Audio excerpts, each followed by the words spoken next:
ধরুন শেখ হাসিনা স্বাভাবিক মৃত্যু হলো,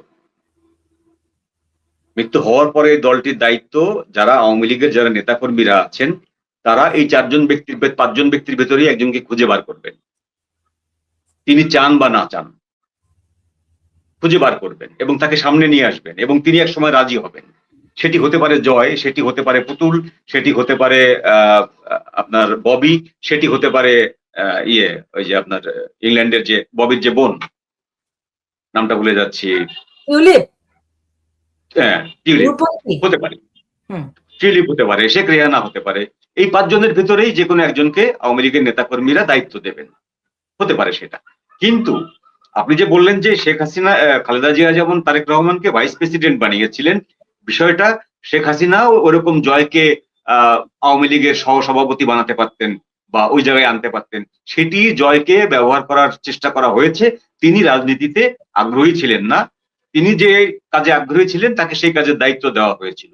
সেই কাজের মাধ্যমে কিন্তু তিনি বাংলাদেশে ঘন ঘন আসতেন, যাওয়া আসা করতেন, বাংলাদেশে পরামর্শ দিতেন সরকারকে, তার যে টেকনিক্যাল সাইডটাতে তিনি জানেন সেই বিষয়টাতে নিয়ে।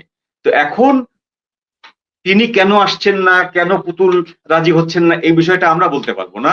বিষয়টা দাঁড়িয়ে গেছে যে নেসেসিটি হচ্ছে আপনার সবকিছুর মাদার। যদি নেসেসিটি ডিমান্ড করে তাহলে আপনি এই পাঁচজনের যে কোনো একজনকে দেখবেন। যদি নেসেসিটি ডিমান্ড করে এই পাঁচজনের বাইরে একেবারেই পরিবারের বাইরে অন্য একজনকে দেখবেন, হয়তো আওয়ামী লীগের লিডার হয়ে দাঁড়িয়ে গেছে। অল্টারনেটিভ দাঁড়িয়ে যায়, রাজনীতিতে ভ্যাকুয়াম থাকে না। যতক্ষণ শেখ হাসিনা জীবিত আছেন ততক্ষণ তার ক্যারিশমার কাছে, তার পার্সোনালিটির কাছে আওয়ামী লীগের আর কারো পার্সোনালিটি নাই যে তাকে সুপারসিড করতে পারে বা তাকে ওভারকাম করতে পারে। আওয়ামী লীগ স্লোলি অগ্রসর হচ্ছে না কথাটা বলা ঠিক হবে না, খুব স্লোলি।